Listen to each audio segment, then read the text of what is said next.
Hello and welcome to episode 108 of The Imperial Truth. I'm Greg. Joining me as usual is Mr. Neil. Hello, Greg. Hello, Neil. How you doing? I'm very good. How are you, Greg? Yeah, not too bad. Not too bad. Struggling on. Before we go anywhere, let's talk Element Games, whether it's the new 40k set, Shadow Spear, whatever it's called. I can't remember the name of it now, which will be coming out shortly after this airs for 20% off during pre-order week, or whether you want a new map to play on your tables or scenery, or you just want Magic the Gathering cards or what have you. Element is there, and if you go through the link on theimperialtruth.com, all the links I've put in the show notes or wherever, when you purchase stuff, the show gets a little support from them. So a massive thank you to anyone who's done that. It's much appreciated. And Element, go and get all you want, and we'll talk about them a little bit later as well, won't we? Yes, definitely. Yes. What have you been up to now? Have you been doing any heresy, or is it just your entry for Golden Brush? Still doing my entry. Fillers aren't going backwards, not forwards. Sure. But yeah, I'm sort of getting that done at the moment, and just been I've been posting a lot on Instagram recently. I've been doing a lot. I've been trying to be more.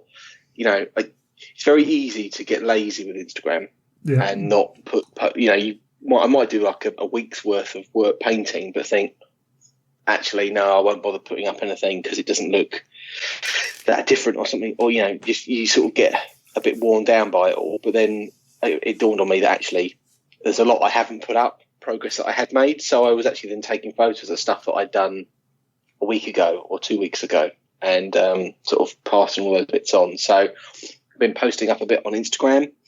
And then also alongside that, I went to the Bad Moon Cafe, and I was talking to some of the guys there. And I popped in because obviously it's in central London, and it's not obvious. It's not obvious to a lot of people, so we should probably say what it is and where it is. Yes, yeah. Bad Moon Cafe is effectively a gaming venue in central London, so quite unusual. It's just south of the river, near London Bridge. Yeah. So it's for me, it's incredibly easy to get to because obviously I can get trains into London Bridge, and I do frequently, and it's a short walk from the London Bridge station. So I hadn't been there before, and I popped in there. I think it was about a week or two ago, and popped in there, had a drink, had something to eat, and was just chatting to the guys there, and sort of struck up a conversation on running events. And obviously I think a lot of their business is driven behind the event side of the business rather than they obviously have their their GW stock, and they sell board games and everything else, but you can tell the venue's very much set up as a gaming venue because obviously it's the shop part of it's like one wall, and of course there's loads and loads of tables and gaming going on. So had a quick chat with them about running, possibly running events and bits and pieces, and it sort of snowballed very quickly. And I sort of threw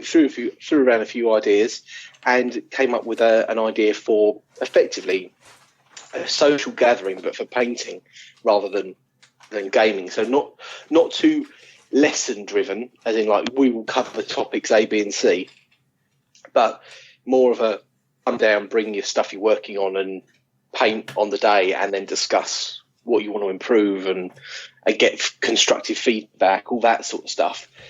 Stuff that I think more recent times, there's been a lot of mini demons, and you end up going to those and getting feedback from people and having that community spirit, but hence them not having that forum anymore with the mini demons not happening, felt as though there was a bit of a gap in the market to sort of create these sort of meetups and get people together to sort of talk about painting and other bits and pieces. So I very quickly pulled together some information on that and put that up for sale, like tickets for that. It was a few days ago, and they sold out within a couple of days. So that's obviously quite positive. Sold out. Yeah, sold out. I mean, there's only 12 spaces, so it wasn't like a massive, we're not talking a hall full of people. It was just like 12 tickets because that's the size their hobby area, their bench area can take. So it was 12 tickets, £20 a ticket, so keeping it relatively cheap. and just like a one day sort of hobby hangout / painting clinic / just bringing stuff down and have a chat sort of scenario. So they sold quite quickly, which I was quite pleased about, and that's in April. So looking forward to see how that pans out and see how that see where we go with that. And if that goes well, possibility of doing more down the line. Yeah, my idea was that make it a relatively regular thing, and you could go to just one if you just wanted to come down and get some, maybe pick some people's brains and try and find out, and get some feedback on something you were painting. Or it could be that, you go to them semi-regular, or even all of them if you wanted to, so that it builds a bit of a community sort of feel, and keeping them in the same sort of place, and just see how it goes from there. Yeah, that's pretty cool. And you've got a mix of people coming down as well, haven't you? Yeah, I did put on there that there's no sort of prerequisite of how good you have to be. You could be just painting your very first, major on, make something nice for your army, or you could be trying to win your next golden demon. There wasn't really a sort of a set level of how good you had to be. I wanted to keep it very open so that anyone could come down. And it's quite surprising the range of people that have messaged me on it and spoke to me about it. Some quite high level sort of painters that you think, wow, you don't feel as though they need to learn much, but obviously it's that community feel, and people that, probably are newer into the painting scene or into the hobby. So it's going to be interesting to sort of meet everyone and see and meet people that are in the local area as well, because London's a big old place, and you sometimes forget that there's probably hundreds of people in the area that are doing something similar to you, but you never get to really bump into them. And when you go to the events, in Nottingham and things, you get a bit like disconnected from where people are from, because everyone sort of turns up to the Golden Demon or the Warhammer Fest or whatever it is, and you sort of don't really find out where people are from and what they're doing. Yeah, absolutely. It sounds pretty cool. Your Bad Moon seem to be doing quite well. I know they run, as you said, at the end of the day, running an event means bringing people into your shop, which means they might buy more. Plus, it's guaranteed money for being in the shop. So it's a sensible business plan, absolutely. They seem to have, bearing in mind what their location, a decent space. And I've had friends go to events there and say they're well run. I know they've been jumped on by a lot of people, and down the line maybe we'll get some heresy events going on up there. I kind of need to find some time to go and pop up there at some point, which, who knows? We'll try and fit that in if I'm... I think it would be cool if there was a heresy event run up there, because, it's like I said, it's a really great venue. It's really well laid out, and, I've got a nice balance between, where you can sort of sit down and relax and where you can play. And it felt very professional. Like the tables were really well made. Yeah. I know it sounds silly, but when someone's just whacked a load of chipboard down and gone, no, that's a gaming table, where people they've actually made all the table, the scaffolding, and then there's the boards, and then they've trimmed all the boards, and then there's mats on every gaming area as a mat with the terrain, and there's a little side section that they've made where you can roll the dice, and they've really they've given it some thought rather than just saying there's some tables, let's go sort of thing. So there are other venues. Darksphere is the one that comes to mind now. They've got their Shepherd's Bush larger place there, but that's Shepherd's Bush. I almost might as well drive to rather than get the train up and tube across and everything else. Whereas, this location, I can drive up to Tunbridge Wells and go straight into London Bridge, as you say. So it makes it a little bit easier for people kind of this side of London and down. And I've heard good things. So as I say, I'll have to try and get up there at some point for whatever reason and play a game or what have you. So, and there's lots of other painting things going on there as well. So cool. Andy Wardle's just written, I think it was this weekend, ran a painting course there. I think it was like a brush control course, I think it was. And he's already booked in, I think, some more now as well for later on in the year.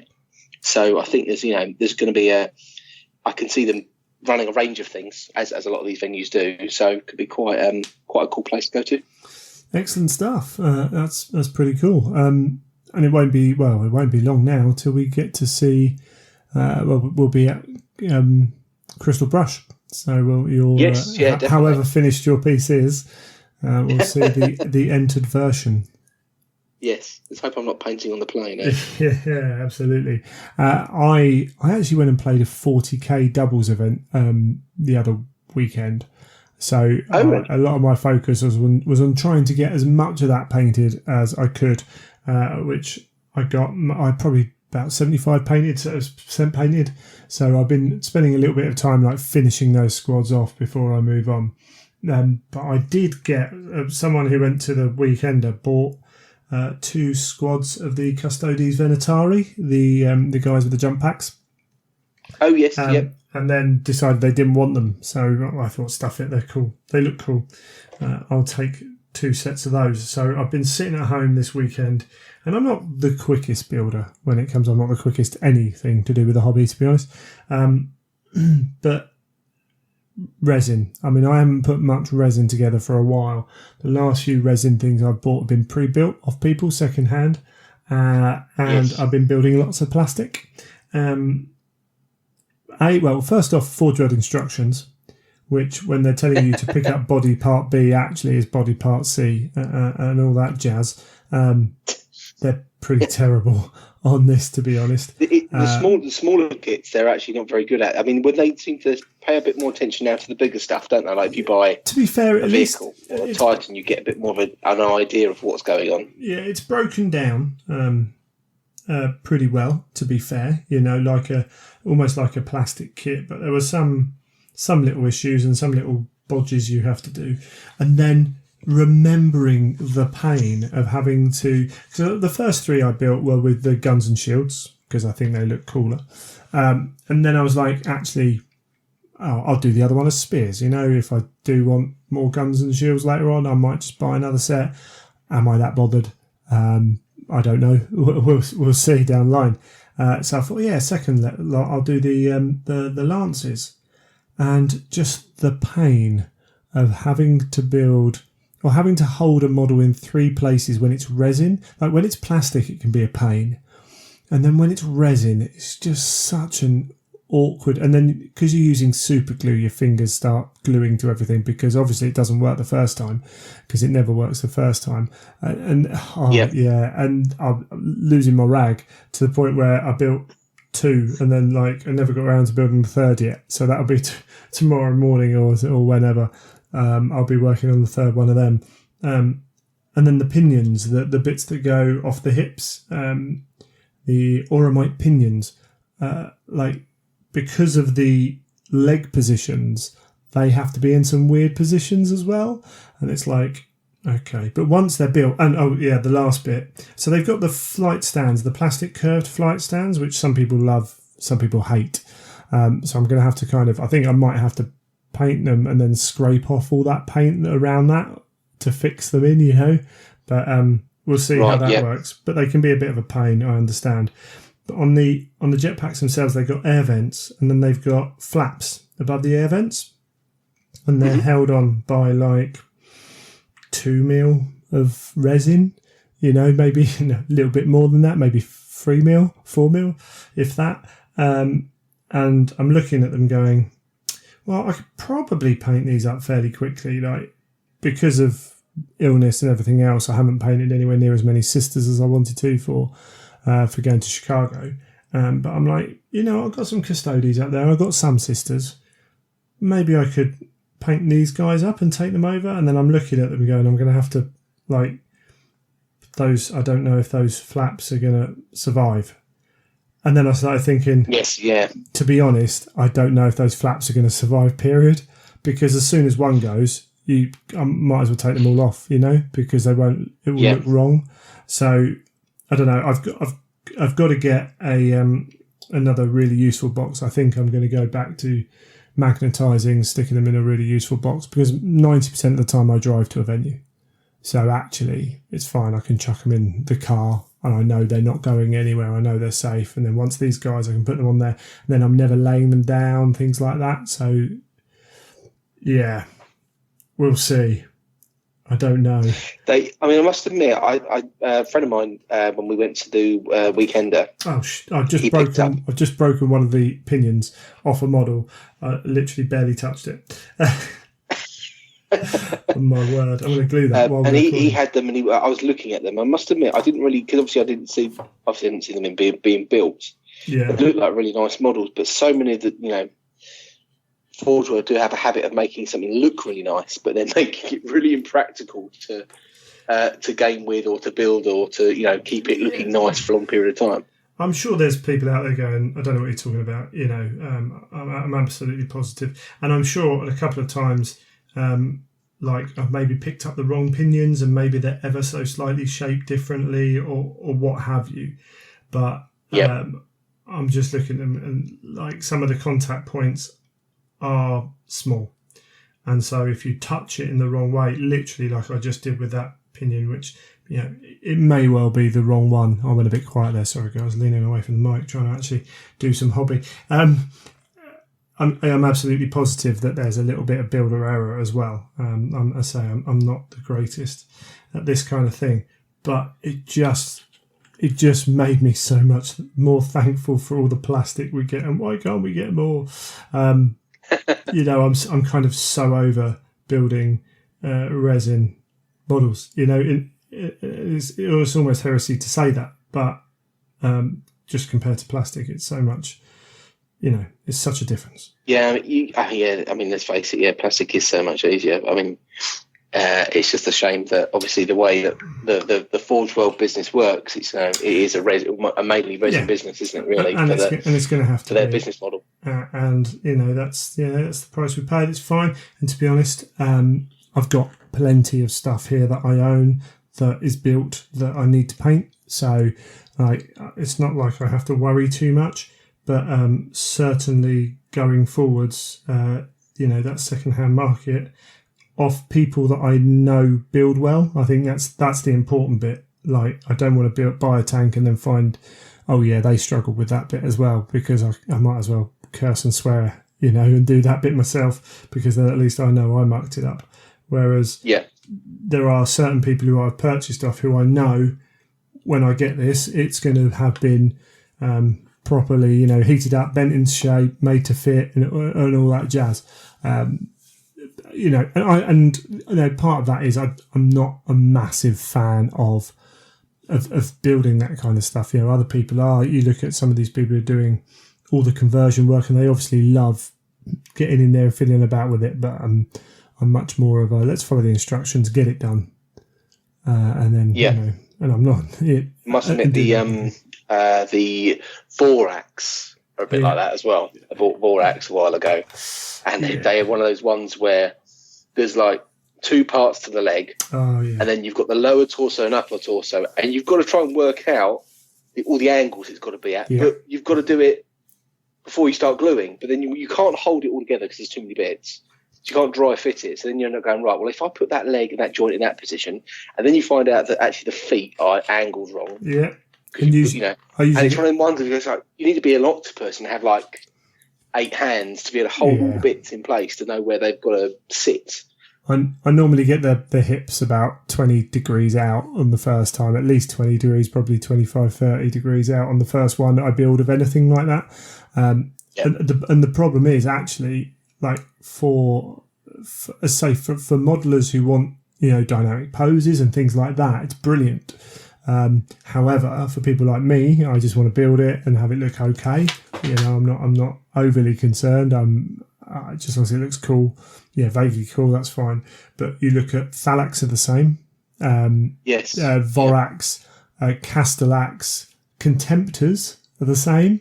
The resin Contemptors, and it's a bit easier with a Contemptor than it is with some of the others. But you have to be very aware of what you're doing, and sometimes I just want to build it, just want to put glue on it. Yeah, and it's sometimes awkward because I find that sometimes there's no logical step. You can't. You sometimes you try and work from the leg up, like from the feet up all the way up, and then you find out that he's tilting right back, and he's not looking right, or you think, well, I'll start from the top of the body and work down, and then suddenly you do it, you go, oh, hold on, these feet now are all bent in a funny position. Yeah. It's there's a definitely a skill to it, and like you say, if you can go online and buy something that someone's had those problems and worked it all out and done a good job on it, then happy days. Buy that all day long. Absolutely. And the funny thing, like both my Vorax and my Caslax and my Thalax, the first one of each is 1 foot on the ground, the other one slightly in the air, leaning backwards. And if I was doing battle damage, I'd be doing like shots hitting them. But I'm not, so it looks a bit funny. But you could turn it around as well. There are things you can do. I've actually been heresying. I've also been put up a massive list of like some old Warhammer stuff for sale on Facebook, and I've been selling off some books, trying to clear the deck, because my display cabinet, like 2 of the shelves are stuff that I don't want anymore. I want to sell, trying to make room to actually have my stuff in here, because then when I look at it, I think, oh yeah, I've got to paint that. I built some Adeptus Titanicus, some knights as well, and some Armigers. I had a couple of Armigers that have been sat in a box for ages, so I kind of had a weekend of about 3 days of actually, I've got this box here, and all that's sitting in this box is a couple of sprues. Let's build those Armigers, and maybe I'll do the Scutari another day. But actually, let's get on and build them, and then I can get rid of that box, and that can go out of the house, and then they can sit there, and then they can be like, why aren't you painting me, rather than why aren't you building me? So I think that's been a little bit of my kind of into trying to get my hobby mojo back on track. Just doing whatever was to hand, kind of thing. Oh yeah, they're close. I do my Venatari. That's cool. I would just hope the weather's all right too, and I hope I've got some varnish, because I didn't wash the pieces. I was just like, I'll varnish them, and then I've looked up on my shelf and gone, I might have some varnish up there. Otherwise, I'm going to have to put an order in somewhere, or visit a Hobbycraft or something like that to do the cheaty way of dealing with resin. Yes. But, and then I need the weather to be good for it as well. So who knows when they get painted, if it's before Chicago or not, we'll see. And these aren't as easy to paint as the Custodes, because they've actually got less armour on them and some more details. So they've actually they are quite detailed, those ones, aren't they? Yeah, they are, and a lot of it is still going to be gold, but they don't have full leg armour, and they have the boots with strapping and stuff like that. So there's definitely more to paint on these guys, which is fun, which is cool. But yeah, we'll have to play with it and see how they go. And as I do that, I'll try and put some photos up online as I do a little bit of hobby.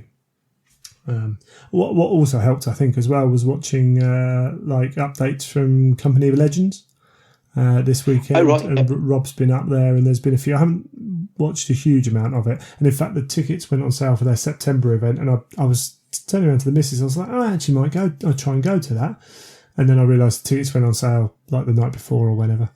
So I managed to get on the reserves lists, and kind of have to hope someone drops out. They're very popular, those events, aren't they? They are, yeah. I saw a few updates from Rob on the Facebook when he was putting bits and pieces up. Yeah. Mainly about what games he played, what he'd won, what he'd lost, etc. Yeah, and the thing is, they've only got 36 places, so it's that kind of, it's a decent number, and it's a good, healthy number, but it means that if you want to go, it's that kind of thing that self-drives, because it's a good event, because of the nature of it, because there's only 36 tickets. People are like, well, I definitely want to go, so you get earlier and earlier and earlier each year, and then all of it gets to that point where it's like, well, you've got to be online straight away, because everyone knows everyone wants to go. And they do a good job of the second event of the year, priorities given to those people who haven't been to the first one, which is good. Oh, okay. So, whether I get to go or not, that's it's fair enough, a sensible way of doing it. So, part of me, I like that idea. That's a nice way to sort of keep people involved. Part of me this weekend, because my wife was away this weekend on a hen party for an evening. Part of me was like, should I just drive up there and have And it's like, well, it's a 5 and a bit hour drive. If the traffic's good, maybe not.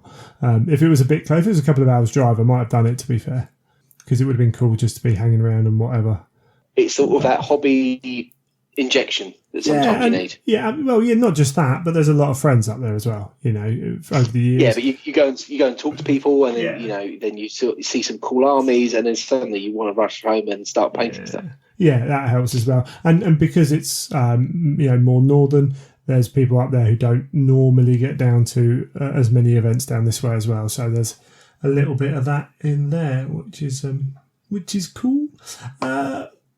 We should probably move on to some other little bits. We mentioned a while ago, some people may remember, some people are still playing it, you're still playing it, the mobile game. What's it called again? Heresy Legions?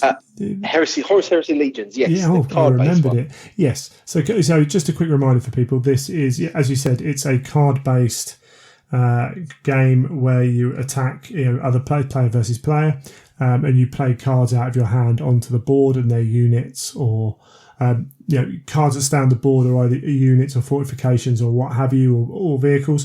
Characters and special abilities. And then there's cards of abilities as well, which you play on, sort of similar to your Hearthstones and all that kind of jazz. And I've said before that actually I've pulled back from those kind of mobile games because I've realised my mindset, the way I work, I don't have a commute at the moment. I don't have that period of dead time that is really good to play those games on.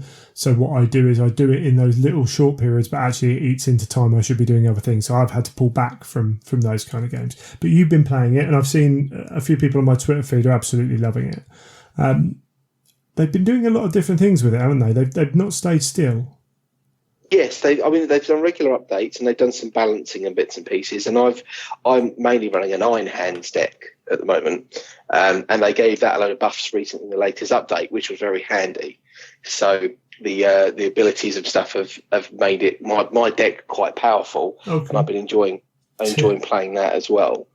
But recently they've released an update, and they brought Titans into the game. This is for a limited time, isn't it? The Titans. Did I see that? I think so. I mean, for me, I played one game with the Titans, and I could see them doing more with this as well, if that makes sense. Yeah. So at the moment, it's part of an event that's being run. So you use your tickets to enter the event, and then you choose your Titan, and you choose your army that works for the Titan.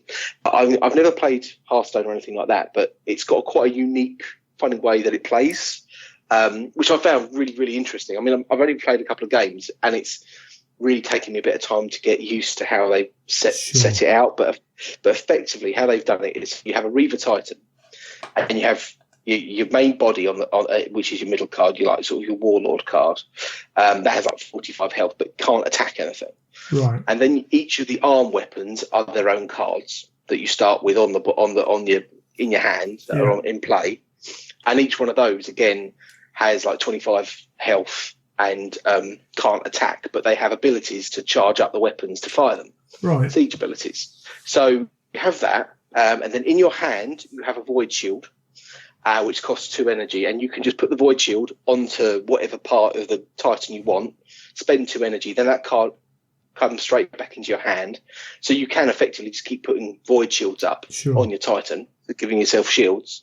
But then you get all of your other cards as you would do in a normal game to play, so all of your troops and all your other bits and pieces. So you can either focus on using your energy to try and charge up the Titan's weapons, Void Shields to try and take down the other Titan on the other side, or you could go more down the route of trying to get loads of troops out in your hand to use your troops to attack the enemy Titan. So the volcano cannon is massively powerful, but takes 3 energy for two turns to fire. Yeah. But then your other weapons might be lower energy usage, or can hit multiple targets.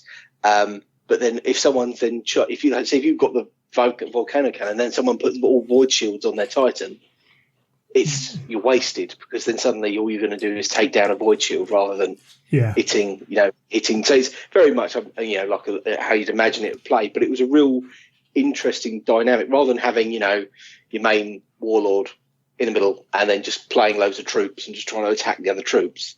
It was quite interesting that you had this 3 card setup, and then you had to then think which weapon you were going to use and which one you might charge up, and what one, focus fire on one of the enemy's weapons, take that down first, then it's destroyed, they can't use it. So, there's all this sort of thought and tactics that go into it. I haven't won a game with my Titan yet, but it's good fun. It's really got me thinking. You get so used to playing the hands and knowing how you're going to play them.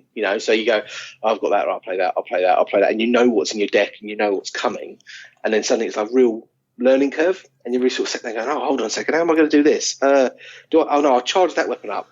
Oh no, I shouldn't charge that up. I should play this. I should have played that card because that would do more damage, and you sort of have to start thinking about everything in much more detail. So yeah, it's a really good update. I hope they do more with that as well and see what else they can bring out. Sure, yeah.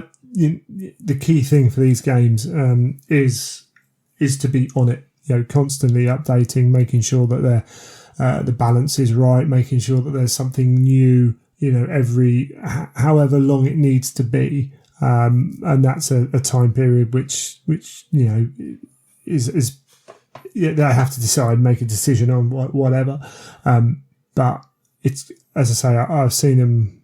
I follow them on Twitter and stuff like that. So I see these updates. There's a lot of stuff kind of coming out, and I see people talking when they add new cards in and things like that about what they're doing. So they seem to be managing kind of that aspect of the game really well, which is really important, because if you don't, it will kill your game. So that's always a concern when you get into a game like this, is like how are they going to manage that? So that's good. And it was an enjoyable game. I absolutely kind of agree with that. I just can't get into it. I'm too kind of I get too committed and lose track and don't do other things I should be doing. So it is a time sink, but I'm fortunate that I have periods where I need to travel into central London, just sat on a train, or you have an extra 15, 20 minutes somewhere in the day at work, and you just think, I'll just play a quick hand of that. It's quite a nice way of and I certainly don't play it. I'm sure there's people that are playing it, that they're playing 10, 15 hands a day. I mean, I'll be lucky if I do 2. Yeah, but it is good fun. I am enjoying it. Yeah, so that's Horus Heresy Legions. As I say, you can go and find various people playing it. It seems to be doing pretty healthy, so that's pretty cool. We did mention right at the start, this is, as you probably guessed, this is a bit of an all over the place episode. We're having a nice long chat, and then moving on to our second topic. But it's been one of those kind of periods, unfortunately, where there's been some interesting stuff happen, and then outside of that, we've had scheduling issues and all that jazz, all the usual kind of fun. But something else has happened in the last few week or two, and that is a new set of brushes from Artis Opus, and this is being kick-started again, isn't it? Yes, it is, the M series brushes. So and when they've been put up. Well, just jump in. So when this comes out, you're not going to have many days left. So it's going to be under a week. Probably, where are we? You're probably going to have about 5 days left if you want to jump in on it. But yeah. So it's the M series. So, what does the M stand for? Miniature. So, I mean, if you know about your brushes, you'll know that, you can buy high-end brushes in different lengths, effectively. So you have your standard length, which is what 99% of people I think would have probably used in the past, and then you can also usually get high-end brushes in what's called a miniature series, which is effectively a shorter end to the brush. So it's the bristles are effectively shortened to, in theory, give you more control and like a sort of a finer point. The trade-off of that is obviously you don't, with a brush, you can't hold as much paint. You don't have a big belly on the brush. So, great if you want to do lots of fine detail work, but probably not so great if you want to, work on blending and trying to cover larger areas. Yeah. So, speaking to the guys at Artis Opus, they were very keen to a few people had asked them about a miniature series, and there've been quite a lot of they had quite a lot of thought that, as there's not a lot of miniature brushes out on the market, that they would release their own type of miniature brushes. So they've obviously sent me a set to have a look at, which only arrived the other day, and I've only had a short play with them, but they are absolutely tiny. And I mean, really, really tiny. When I did put a post up on my feed to show the 00, the S series versus the M, and they are absolutely minute. Which working with it was really, really good for trying to get little dot, like when you're trying to do little light points on non-metallics and things like that, or trying to do a really just thin line on a certain piece of armor. But you can't do a big sweep with the brush. It's literally get some paint on it, dot it where you need it, and then you've got to reload it. So you can't work with it as much. So I think for me, I think they're much more they're a good bolt-on to if you've got maybe your other brushes. So if you're using Series S, you probably would want a couple of the Series M in your collection, so that you could do certain little bits and pieces. But if you're going to paint a whole model with a Series M, I think you'd go mad, because they are so tiny. Some people that might be their way of painting. They might just only like to sort of paint with the absolute smallest brushes. Sure. But for me, I do like to have more paint on the brush and sort of be able to do more work with it more. Yeah. They're not designed for that kind of thing. As you say, they're that real detail kind of aspect to them for the majority of the time. That's what they're there for. And as I say, you can go to Kickstarter. There is because this is all in partnership with Element, or I don't know the exact details, but there is a link. I'll put it in the show notes, and I put it on the Facebook page, and it showed up on Twitter as well. Our affiliate link works for Kickstarter for this as well. So if you are interested, if you click through that link, it will take you to Kickstarter and the page, and you can pledge. For those who don't use Kickstarter, it's a crowdfunding thing. You pledge your amount, and you only be charged at the end of the Kickstarter time, so you can change your pledge in that time. And they've actually, as you scroll down the page, it's got all the information there about the brushes and everything else.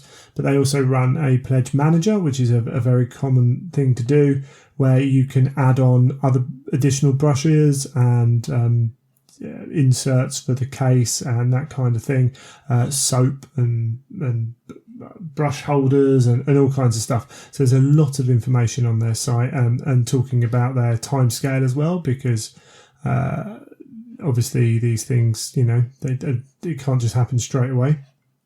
But yes, I mean, that's my one big thing with Kickstarter is, you look at something, you want to buy it, then suddenly you have to wait 6 months for it to arrive. Yeah, and to be fair to Element, they've been involved with, and the guys behind Element have been involved with a number of Kickstarters now, so they know what they're doing in that respect.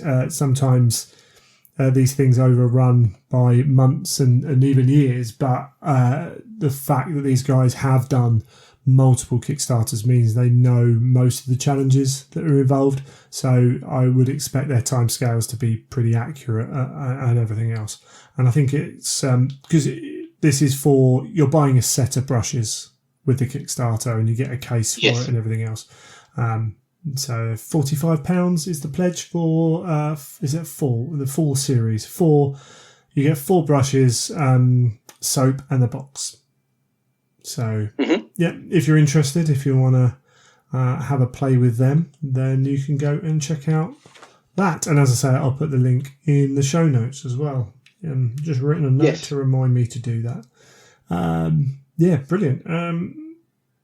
Anything else? You've been a busy boy. Anything else you want to bring on that front?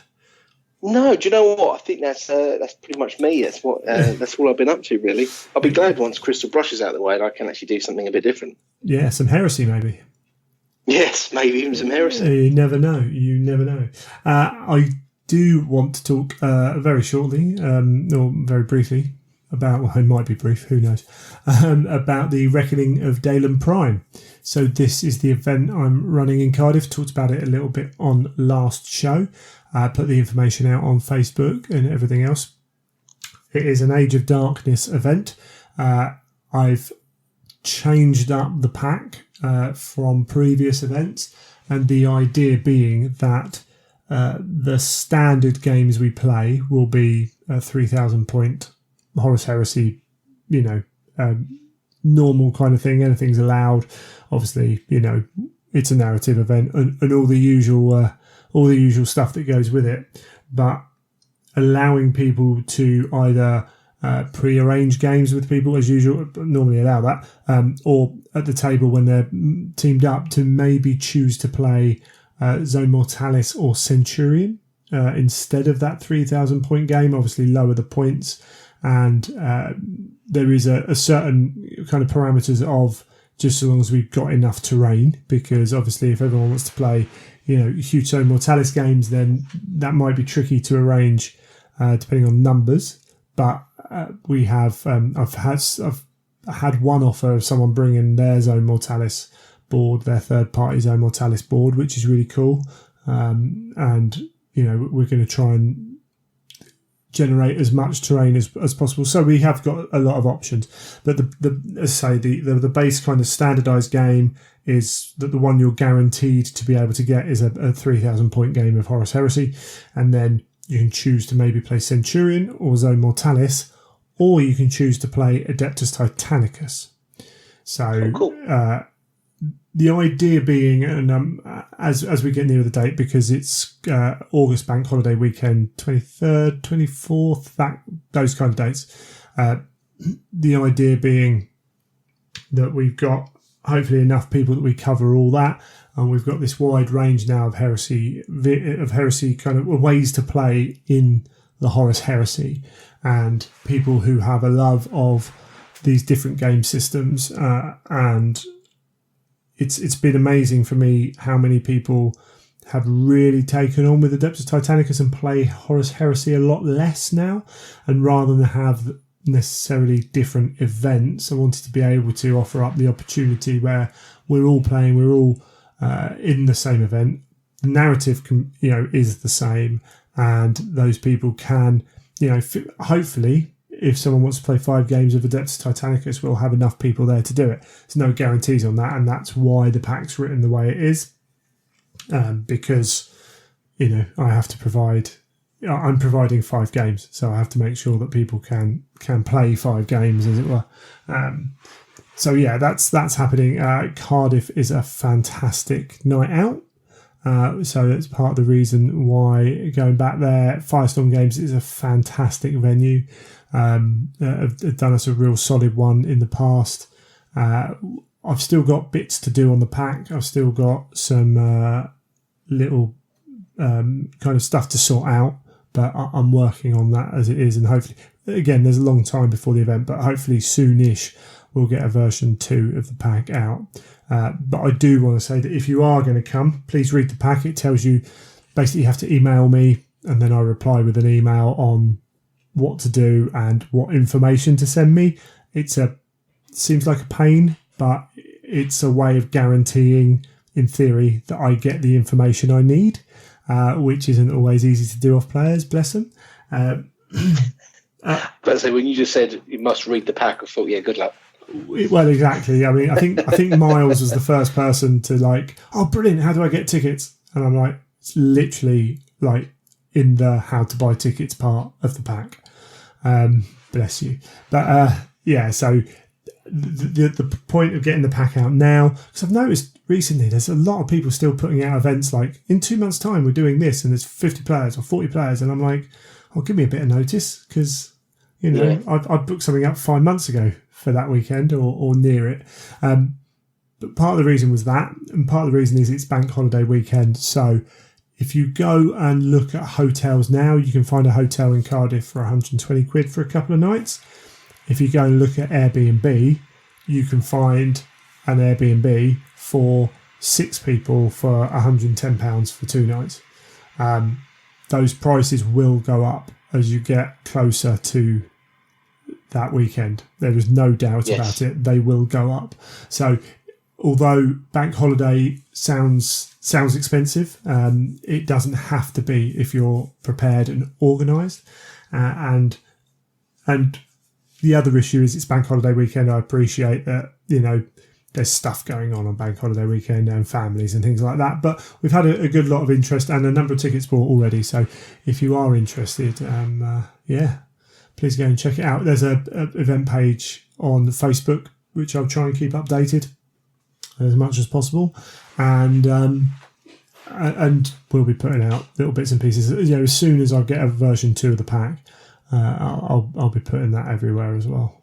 But hopefully it's going to be another good event, he says, and hopefully it works. Yeah, no, Cardiff's always good value, and Firestorm's great as well. I like Firestorm.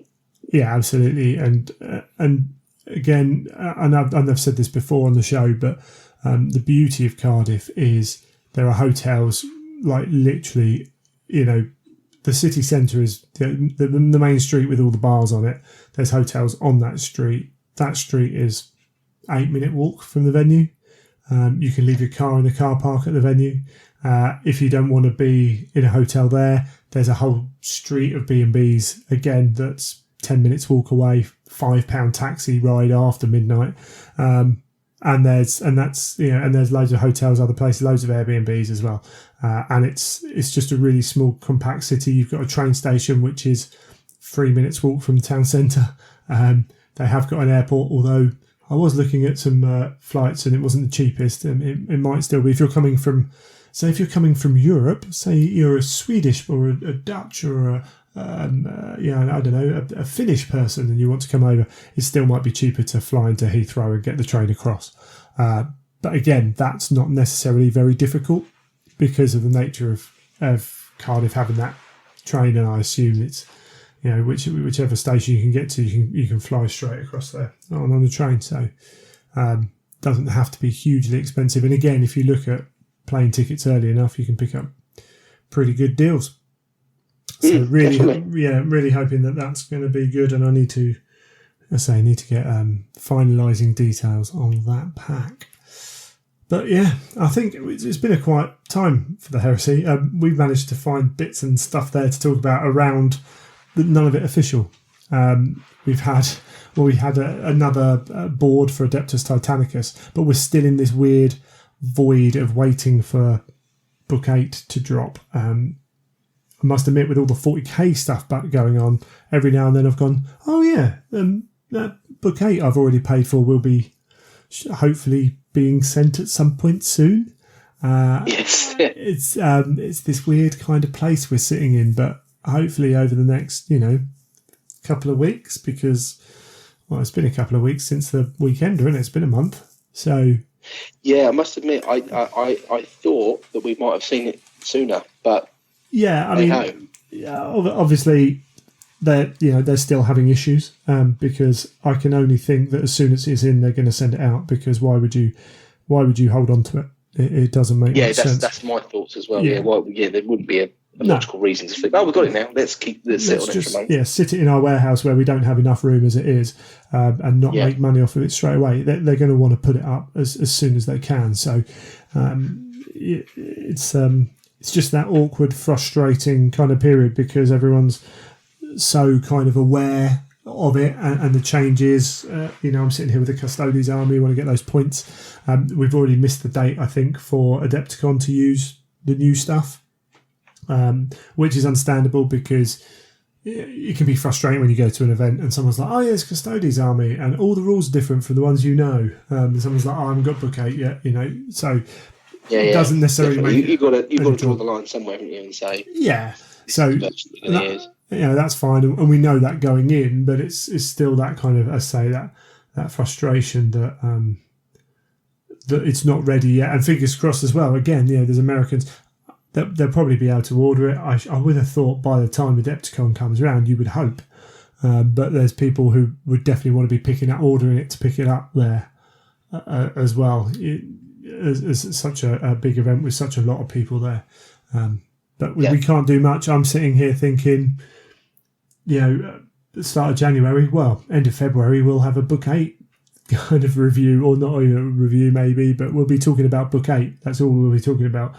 And no, it's not here. It's like when you're trying to plan shows and things like that, it's like, oh, that's a bit annoying. But it will come. It will come. And we've waited this long. We can wait a few more weeks. It's not like there'll be another one rushing right round the corner, is it? So we can enjoy it. When it comes, we might as well enjoy it. Yeah, I can only imagine it's worse for the White Scars and the Blood Angels players who've had that little kind of taster of what's to come, and it's being held back from them. And people who are sitting there probably with money in their account to drop on whatever's released, or once they get the army lists to have a look and see how they want to go about building their army, and not being able to do it. So it must be a bit of a I think it must be frustrating, especially when there's been a physical copy in the wild, so to speak. At the weekend, you could sit down and look at the book to then know that it's not there yet. That must be the worst feeling. Yeah, and it must be frustrating. As I say, it must be frustrating for Forge World as well. But there's not a lot we can do about it. We just have to sit here and hope it turns up sooner than later. It's all fun. It's all fun. But I think what we'll do is we'll move on ourselves. We'll leave that here and we'll come back, hopefully, with an interview with Chris Wraight.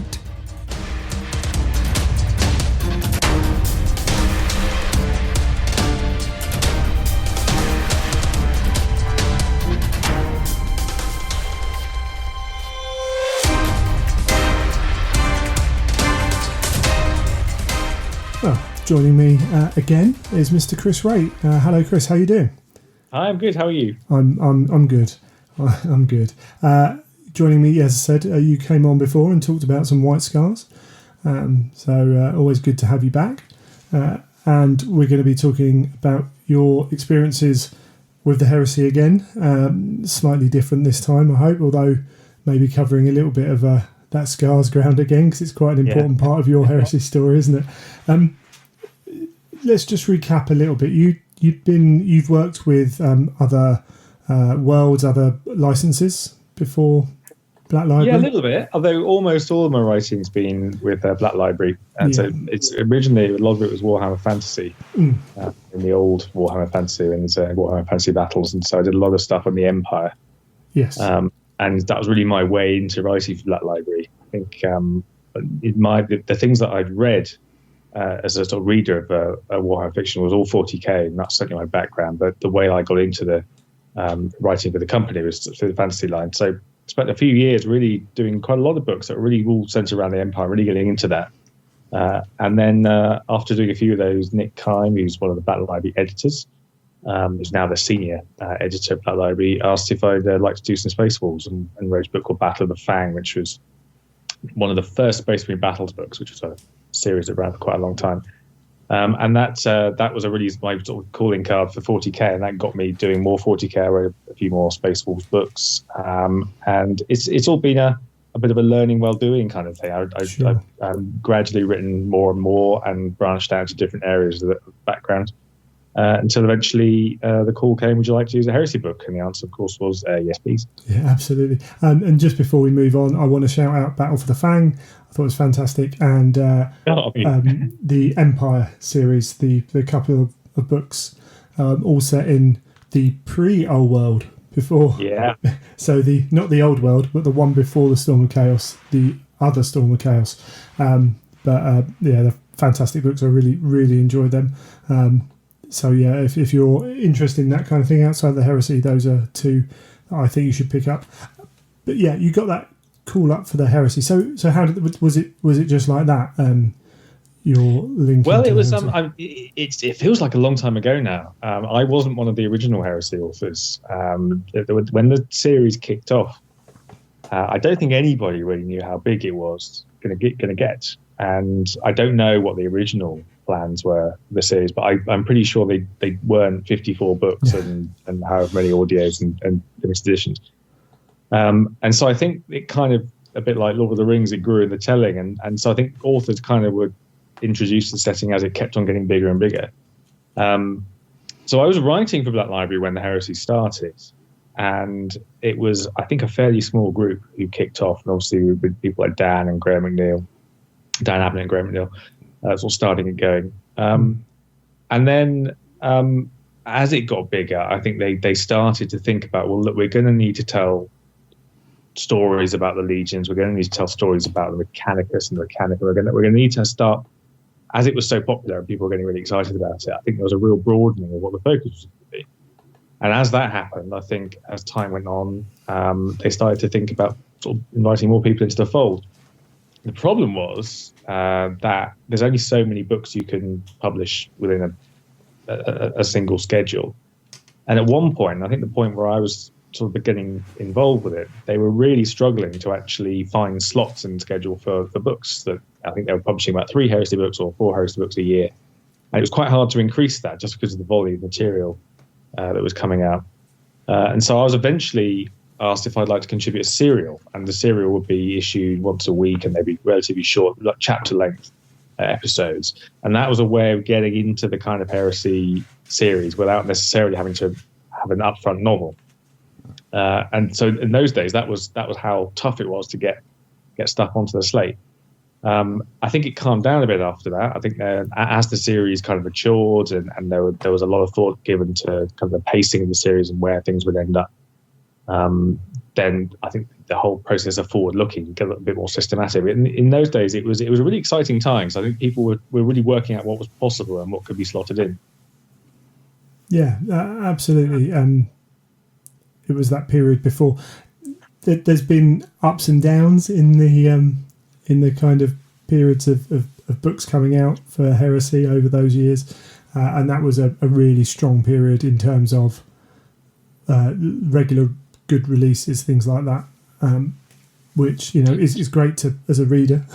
We're loving it. Yeah, I think that when I was starting to talk to BL about writing for them, the books that were coming out were things like Thousand Suns, Prospero Burns, Legion, First Heretic, which are many of the books that absolutely cemented the series as being something really exciting. But, the way I think about the heresy, you had these fantastic opening trilogy, which really got people going, and then further down the line, you got some absolutely standout books, which really expanded people's understanding of what the series could possibly be.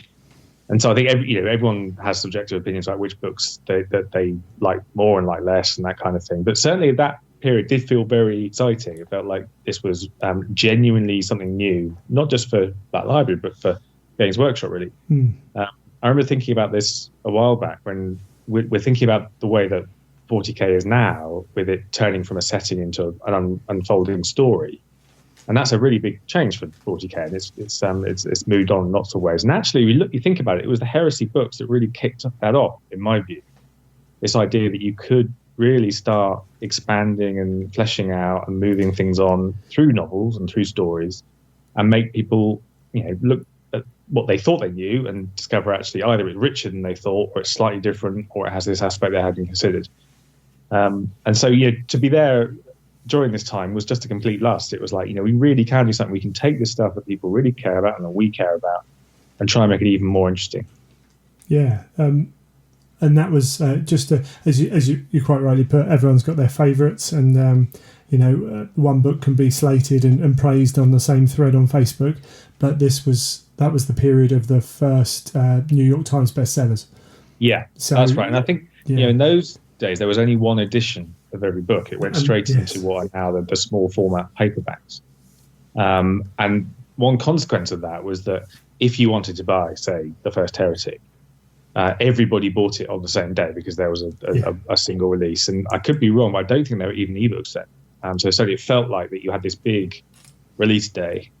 And then further down the line, as we have it now, you get 3 editions of the books, and you get the audio formats, and you get Audible. And so it's a bit staggered.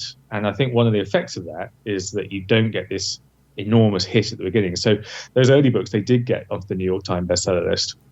They're incredibly big events. And I remember, you get mainstream newsprint, talking about books like Legion. And I think that, the series itself has continued to be really important and really kind of big. But in those early days, because you got that really big hit for every big release, it felt like this was the thing to be in on. And the discussion online about these books was really exciting because it all happened at the same time and tend to be in the same places as well. Yeah, you're absolutely right. And it was that period was the real kind of, it wasn't just one book had hit. It was a few in a row, and it was like building. And as you say, that the multi-format breaks that up. It also has although I love the hardbacks and everything else, it breaks up the discussion because people are buying the format that they want. And has an effect, but that's part of the nature of the business of making books, isn't it? It's you can't blame that library for doing what they do. I think it's just different. It's not worse or better. I think that would have happened anyway, really, because the way the publishing industry is now. Yeah. And there's no. I mean, I remember talking to Laurie Golding, who was running the Heresy series as their sort of story runner for a long time, and the demand for hardbacks was huge from the fans when it was only paperbacks. And I think a lot of people. I mean, I love the hardback editions. I think particularly the one, the illustrations and the production values. It's a lovely thing to see a collection of Horus Heresy hardbacks. They look fantastic. So I think what it's done is it's given, if you want to go for the premium product and you want to get it as soon as it's out, then that's fantastic. If you don't, if you just want to wait for the paperbacks, then that's an option too. So it does give that sort of series of entries into the series. So, but from my perspective, I think it's been a good thing. But what it does, the effect it has had is it made it less of a sort of single release for every given title. And I'll tell you what, putting the 54th and final book on the shelf not long ago was an interesting feeling. And obviously we've got this, we've got the Siege series to come, but just to know that series was complete and we've got that definite number of books in the Siege series is an interesting. I've got to rearrange my bookshelves now because I know roughly how much space I need. With all the Primark stuff as well. But that's all good. So did they come to you and say, Chris, we've got an opportunity, do you want to write? Was that how it happened? I think at the time, I think that I may have sort of talked about this a little bit last time we spoke, so I will try not to repeat it too much. But there was definitely a sense when I was sort of starting to talk to people like the Heresy about what hadn't been done, what was left to cover, because we'd had some coverage of the really big events, and I think that in the meetings there had been some discussion of who were going to take on some of the legions and some of the characters and do something with those, and as far as I was concerned, it was the White Scars were the only legion that nobody was talking about, and it felt like a bit of an omission, and it was one of those things that I don't think really had figured in people's minds, partly because the only thing we knew about the White Scars was they were at the siege, and so a bit like the Blood Angels, a lot of what they do in the story is right at the end, and it's on Terra. I think partly because they're not one of the big four legions in terms of a tabletop game. They're not a legion that's had a lot of fiction written about them before. So when I was starting to get involved, it was really like, well, could we do something with that? Is that something that would appeal? And of course, once the idea had floated, then you realised how much enthusiasm there was for it. And I'm having long chats with people like Dan Abner and Nick Hyman and all the other people who are involved in planning the series. And we very quickly started to come up with cool things we could do with them and slot that into the overarching narrative and see how they fitted in. And eventually that resulted in the first book, initially a novella called Brotherhood of the Storm, which introduced the Khan and a couple of the characters who went on to go into the novels. And then 2 full-length novels, plus bits and pieces, short stories and audio. So it's ended up being quite a cohesive arc. I'm really pleased that I got the chance to work on that. So, the White Scars really has been a thread that's been carried on right from the beginning. And it will continue and find its conclusion in the Siege of Terra. And it's been great to be able to work on that at all stages and get it to the end. Yeah, I can imagine. And we've talked on the last interview. We talked a little bit about the stereotypical old views of the legions and the problems that can cause. So the White Scars had a very one-dimensional, because there hadn't been much written. I was only now talking. I'm thinking. I mean, that's potentially part of the reason why they weren't expanded upon too much. Because they were one-dimensional. Was the challenge of expanding that, was that just a pure kind of joy challenge of what can we do? Yeah, it was brilliant. I mean, the contrast with writing for the Space Wolves was quite Obviously, the Space Wolves come with this enormous heritage, this enormous set of books that have been previously written with different treatments by different authors. And that would be true of all the really high-profile legions, like the Ultramarines or the Blood Angels, that you'd have. And if you took that on, you'd have to confront that. And you have to say, well, what am I going to take from that? What am I going to do differently? What am I going to keep the same? I felt a little bit like that when taking on the Death Guard with 40k recently, doing a book called The Lords of Silence. And again, you've got to say, well, what can we, what am I going to do with this rich heritage that I've got in front of me? And with the White Scars, there wasn't anything. There just really weren't very many books. I think there was one Space Marine Battles book that had been written. And even the Index Astartes articles, which are really, in some ways, the stuff that you go back to for getting the character of the Legion, the Primarchs, was one of the thinnest out of the. If you think about stuff like the Doom of the Death Guard has been in the background for years and years and years, and the Fall of Prospero has been in the background for years and years and years, and there just wasn't any of that. So it was mostly just brilliant. It was incredibly freeing just to have the chance to create something almost from the ground up, and start thinking, well, how does this work in a 40k context? Can we make it more interesting than just this one-dimensional caricature that you're talking about? My suspicion is that if the White Scars weren't in white armor, things would be very different because they're so hard to paint. That there's a large part that that's why absolutely, any kind of any coverage. So there's all these little things that might be a bit random. But one of the nicest things that happens now as a writer is coming up at shows or talk to people online. People saying that they weren't interested in a Legion, and that happened a lot with the White Scars until they read the books in the heresy and thought they were interesting. And that's the very biggest compliment I think you can pay an author, is that you made someone think, well, that's actually quite cool, and expanded what the hobby is possible.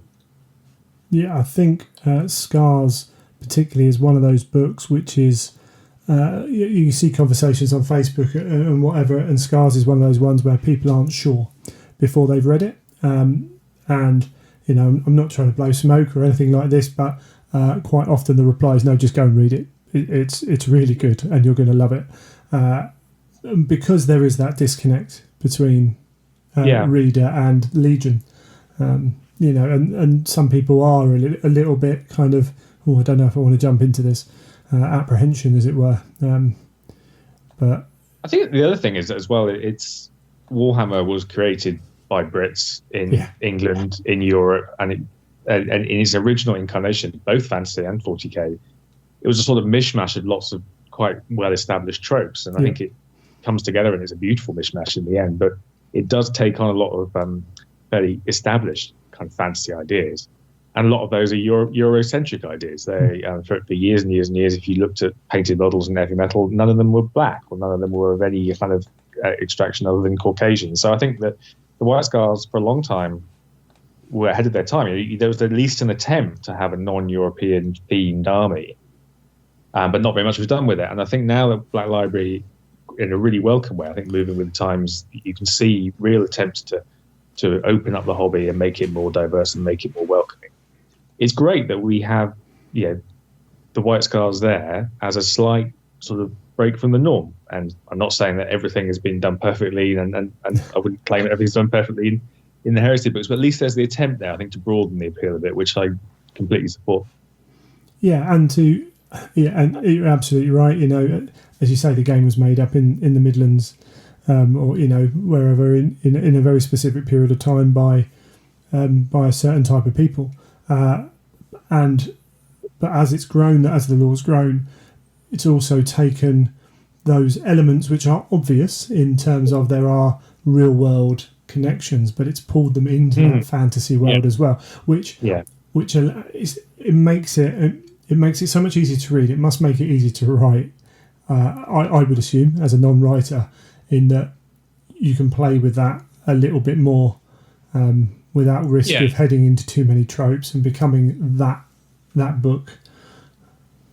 I think it's always been the thing with Warhammer. I think that you start with what's a fairly basic kind of trope, Ultramarines or Spartans or Imperial Fists of Romans, whatever. And then over time, over the years, as more stories are told, and it's like a real myth. It's like real legend. You gradually more and more layers of richness to it. And I think at its very best, Warhammer is fantastically rich of course it borrows ideas. It's like a magpie. It picks ideas from all sorts of all sorts of places. And in the early days, it was pretty indiscriminate. They just came from. I don't know how much consideration was given to some of the things that ended up in the canon. But as the years have gone on, it's solidified. It gets to a point where it gets really interesting, and some of the histories of the legions and the histories of the chapters or the factions in the setting. You could just spend your whole lifetime going into. And I increasingly say to people, what's it like to write licensed fiction? It's a bit like writing historical fiction, because you find yourself researching in the way that I think historical writers must research real-world history, because there's so much detail now that you do have to do your legwork to try and make sure the continuity is there, make sure all the concepts are correct. And the more books that are written, and the more the setting is successful and carries on, the more that there'll be. Yeah, absolutely. And that's a joy. Speaking just on behalf of all readers everywhere, because I'm the reader here. That's a joy of reading it as well.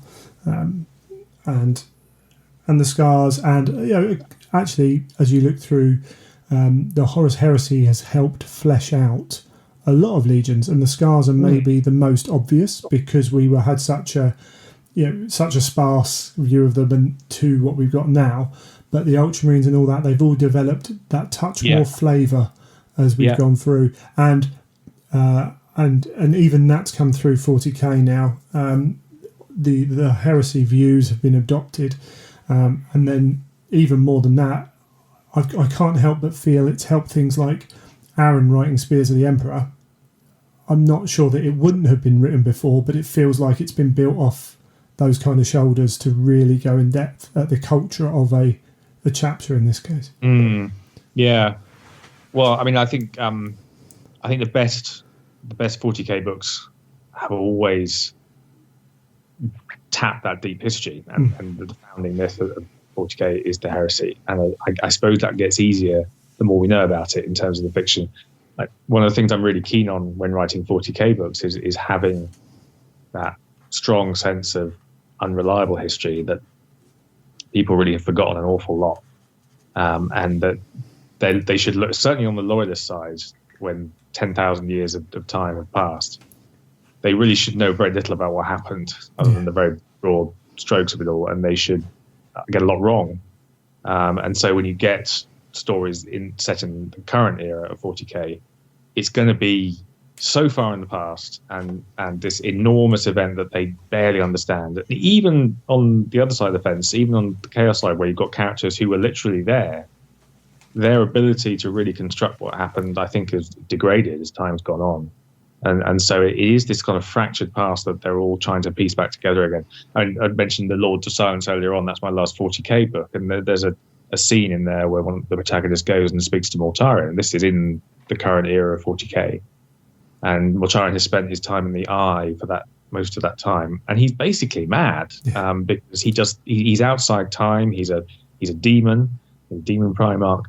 He's so far removed from what, as we saw him in the Heresy books, and Mortarion does appear in a couple of the books that I've written, that he's almost a different category altogether. He's basically a god now. He's a sort of mad god. Whereas in the Heresy books, we see him as an individual, as a very powerful individual, but certainly one that we can almost imagine just a couple of levels above us. But by the time you get to the current era of 40k, he's just a different creature altogether. Yeah, absolutely. Just talking about on the subject of Primarchs there, the Scars, the first two books, really, they're as much about the absence of their Primarch in a weird way as they are about having the Primarch there. But then, as you moved on with not all of your stories, but some of your stories, we've got the Primarchs novels that you did, Russ and Khan, and then actually some of the shorts as well, dealing with Mortarion and all that. Dealing with a Primarch in quite some depth in terms of character. Is that something again that you kind of itched for, or was it? And what are the challenges with that because of Primarchs? I mean, they're very. I suppose the majority of the books, you're seeing the Primarchs through other people's eyes most of the time, and I think that's quite deliberate, because they're meant to be these superhuman characters. They're extravagant. They're outsized. Their victories are greater than our victories. Their mistakes are worse than our mistakes. They are completely extreme. And I think there's very little, I think certainly in the books that I've written, but I think probably across the board really, most authors have made the same choice, that there's not a lot inside their heads from the point of view of the narrators of the books. I think we're usually witnessing their actions from their lieutenants or from the people that are in the fleet that they command. And I suppose that's as it should be, really, that we get to see them, but we don't understand them. They're slightly at one roof from us. And the challenge that I enjoyed with both Mortarion and the Khan and with Leman Russ and the others that I've written about is to try and maintain that sense that they are other, that they are different, and that they're incredibly impressive. They're also incredibly dangerous, and they did screw it up. This is the other thing about the Primarchs. However good they were, however impressive they were, fundamentally, this is a story. The heresy story is about a civil war that was kicked off between feuding brothers, and they got it wrong. And I wrote a short story called Magisterium, which had Constantine Valdorin, who's the Captain General of the Legio Custodes, the Custodians. And he's talking to Rogal Dorn. And I enjoyed writing that scene very much because it was a chance for Valdor really to basically say to Dorn, what have you done? I was there when you guys were created, and perhaps I should have stopped it because I've seen what you could do. And so it's this idea that the Primarchs are just this wild force of nature that was unleashed on the galaxy.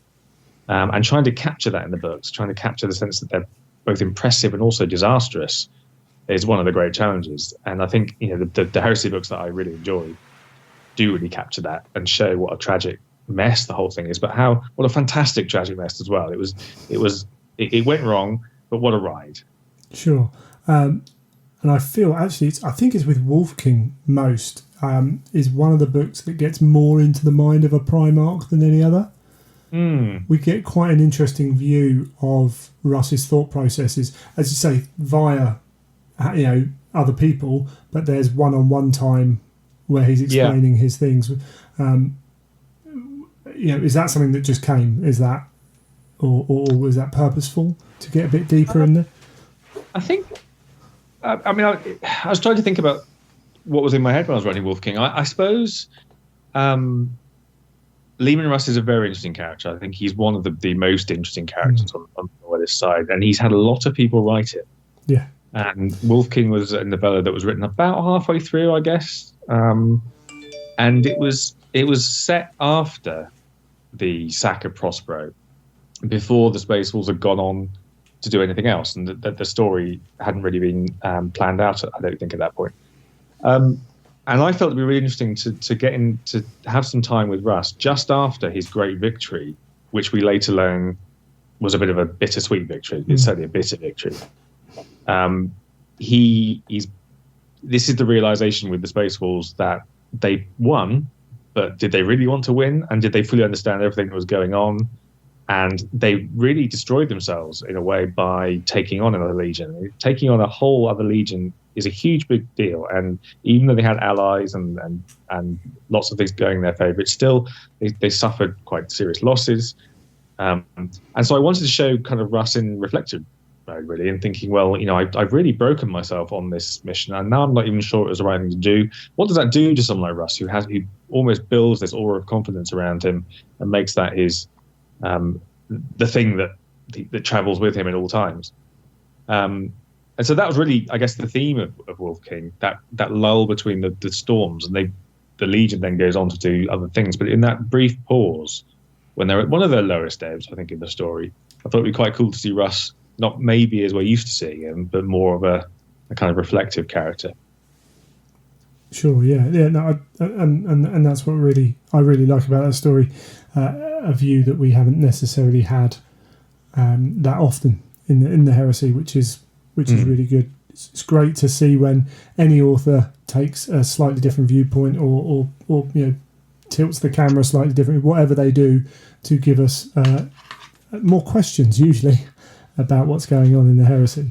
And long may it continue. We've had, moving away from a little bit of that, because the scars, you've kind of, as you said, taken them, or are taking them through the story.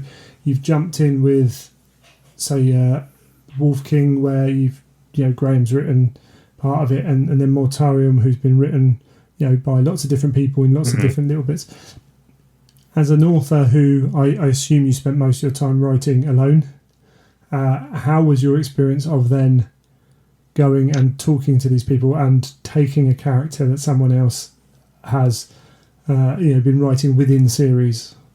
Yeah, it's really it's a real challenge. It's great, and I think because most of the time you do write alone, to be going into a writer's room scenario where you're literally sitting around the table and plotting things out, it's a huge change, and it's brilliant. It's absolutely exhilarating, and I think I would say particularly the Siege of Terror meetings, which have been very frequent and have been just fantastic fun, and huge, really fantastic ideas are coming out of those meetings.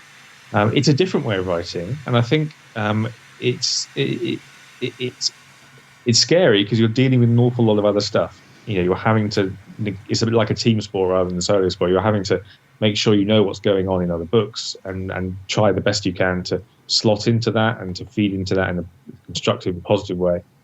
And there's all those. They're all challenges, but on the other hand, it's immense fun. I think that all of us working on the series have immense respect for the books that each of us are writing, and we all read the Horus Heresy books. We all read the stuff that we put out, and there's an enormous sense of goodwill and trying to make this the best possible unified story we can. So I'd say it's absolutely brilliant. The positives far outweigh the sense of the sort of terror that you get from trying to make sure everything lines up. And I think, really thinking about how BL's working now, there's a lot of cooperation outside the Heresy and the Siege of Terror series too. I think 40K, we do talk to one another. We often, and a good example of that would be, again, going back to the Death Guard books, that when I was writing my 40K Death Guard book, knowing that Guy Haley was doing Dark Imperium and Plague Wars, which were going to have a lot of Death Guard content, we do chat to one another, and we'll sort of talk about what we're planning to do and try and make sure that it links up and there isn't obvious contradictions. Of course, there'll always be differences of style and approach and the things and tone, all those kind of things that different authors bring. But fundamentally, I think we're all pulling in the same direction. There's one of the joys about writing for the publisher right now, because I think there's a great bunch of people who have an awesome enthusiasm, and we do spend a lot of our time chatting about this stuff. Have you ever written about a character who was, in quotation marks, someone else's, and thought, how are they going to take this? Has there ever been that point where you're like, yeah, I mean, of course there is, and I think the authors are quite nervous people. I think generally, we do tend to worry about reception of things. You're very conscious that your entire sort of livelihood is at the whim of readers and how the reception of the books you write. And with a shared universe like Warhammer, there's always the potential to get it wrong, and not just to get it wrong, but as you say, to tread on someone else's toes. If someone's associated with a particular character, you don't want to kind of be the one that takes it in a direction they didn't want. And particularly as we're getting towards the end of the series now, but it used to be the case at the beginning of the Heresy, you could almost have a book that was full of characters that weren't in any of the other books at all. You could have new characters, you could have stuff that had no background at all.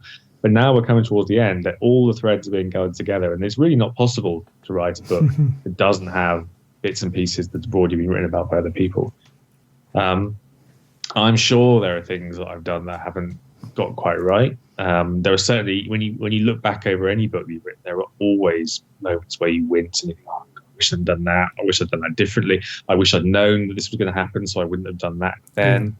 By and large, I think, given how hard it is to coordinate all this stuff, and what I said at the start about the series really growing organically rather than being planned right from the start, I think there have been an awful lot of good sort of correspondences between authors. I can't think of anything off the top of my head that's been absolutely disastrous, but I'm sure there are bits and pieces where things haven't slotted in. I think the response to that is probably, well, it is a bit like real history, as we were saying earlier. Yeah. There are going to be contradictions. There are going to be things where it doesn't quite marry up. And the way to think about it in those cases is well, these things happen. It's like the real world. You're going to have to pick the story or the thread or the treatment that you like the best and run with that. Yeah, absolutely. On that kind of same vein, Last Son of Prospero, which is a very interesting story for those who maybe have caught up or know what kind of the old histories of the heresy. Was that all at the point of writing that? Did you know where the end was for those characters? Well, if you read The Path of Heaven carefully, which was the novel, the second of the White Scars novels, there's actually, it's actually mentioned what the fate of the character you're thinking about is going to be. So it certainly was seeded. I think most of the characters that were introduced in the White Scars arc, I didn't know where they'd end up.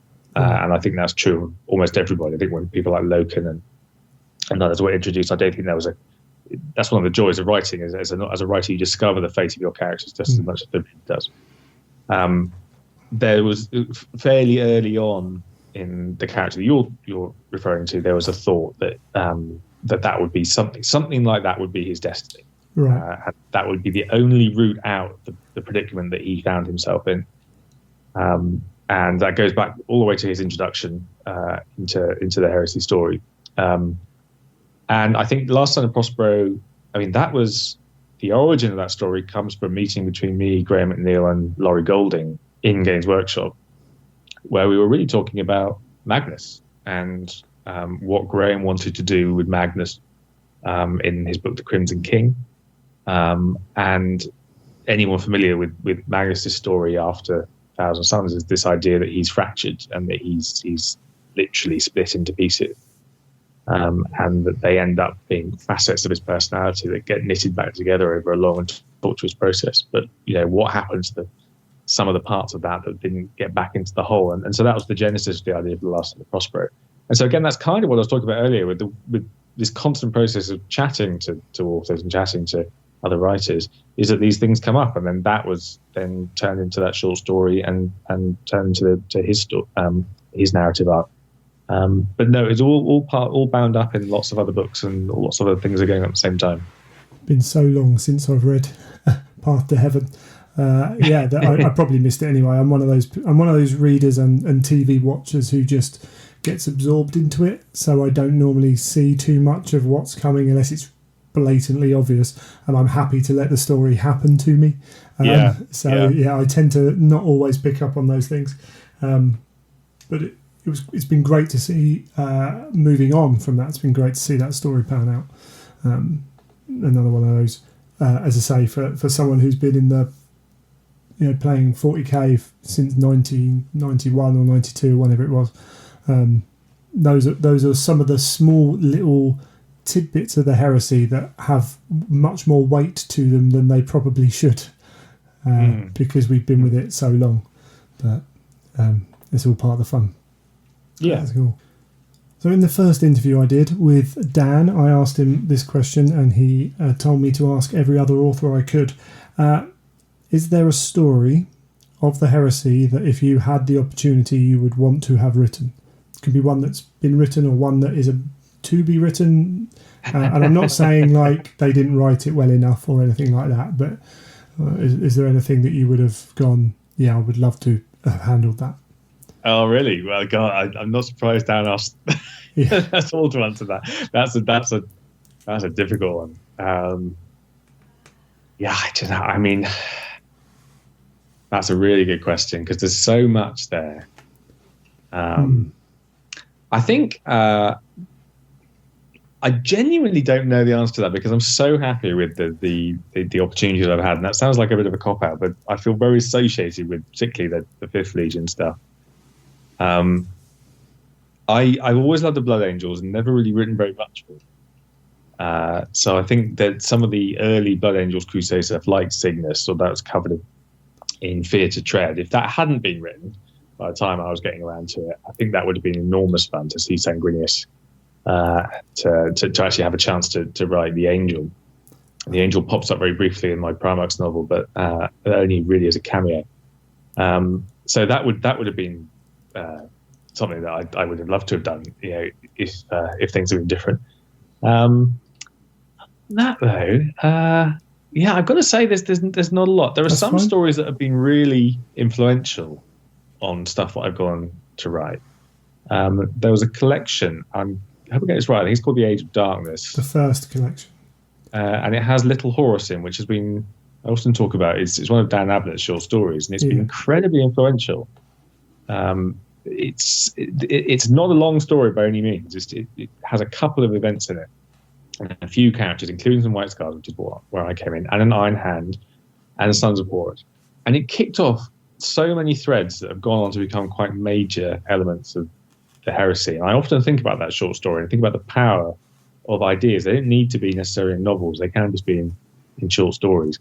And just how the nexus of so many story ideas comes back to that single point. And I suppose that, just in terms of how impressed I was by that story, it would have been great to have written something like that right at the start to kick all that going. But it's been enormous fun to pick up just a couple of those threads myself and run with it.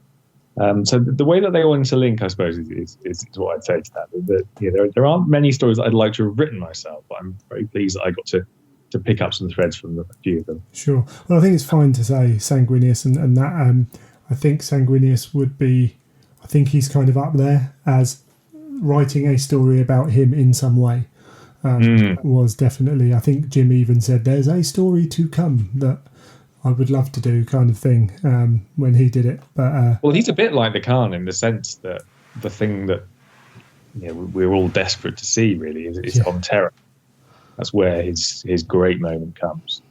I suppose I've been a little bit surprised that we haven't had more Blood Angels novels in the series. I mean, if you look back over the series, they've had one really, really big novel devoted to them, and then lots of appearances throughout the series. But I guess when the Siege finally hits the bookshelves, the Blood Angel will be one of the things that people will be wanting to read about. Yeah, and Sanguinius is busy in the Siege. Yeah. So, I'm sure he's going to get plenty of time in the sun on that. And, of course, he's going to be pivotal, shall we say, at the end.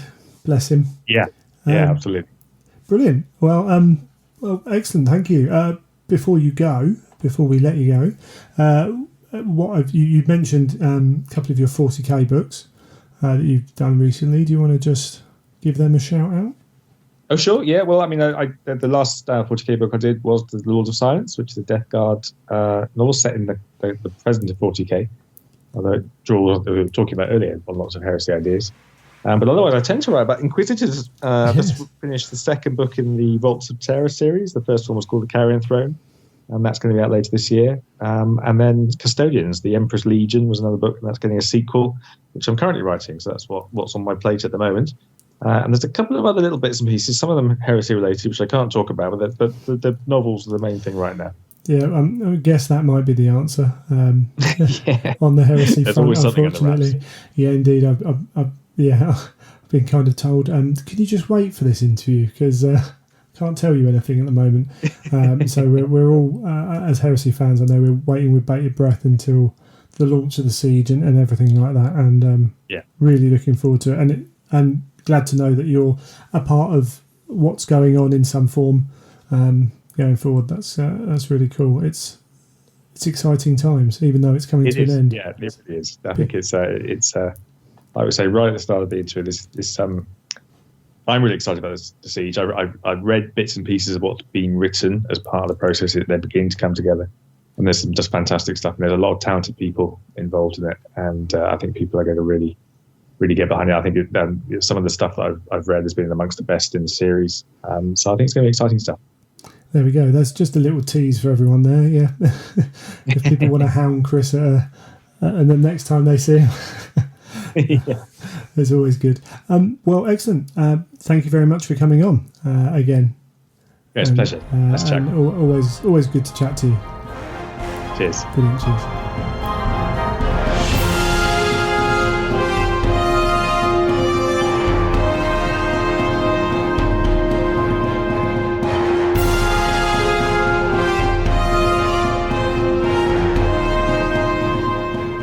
Well, there we go. That's another episode of The Imperial Truth. Thank you for bearing with us. Another rambly episode. I know some people like them and some people like them less, but it is what it is, I suppose. Just a reminder that to keep an eye on Neil's Instagram and everything else for any paint days he does. So you said April for the for the one coming It's up? April the 20th is the first one that's sold out. However, I'm planning on trying to run these relatively regularly, as long as they go down well. So I'll definitely put up more info on Instagram as and when it comes up. Yeah, because obviously with limited spaces and stuff like that, there is a chance that, if they are popular, then you're going to need to be kind of on it to grab one,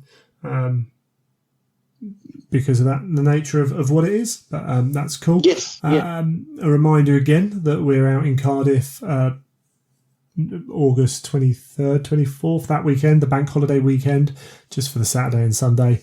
Although, obviously, Friday entertainments and hanging out is always a fun affair, I find. It was good in Cardiff. In Cardiff, indeed. If you want, go, and the easiest thing to do is find the event page on Facebook, or you can go to theimperialtruth.com, and top right there should be a click for The Reckoning of Dalem Prime. Nice and simple, so you should be able to find the pack there. And most of the information's there, and the rest will be coming shortly, I hope. But yeah, I think we're kind of getting there. If you have any feedback you want to give to us, then please, you can email Greg at theimperialtruth.com. And Neil at theimperialtruth.com. Or probably easier for Neil is to Instagram him.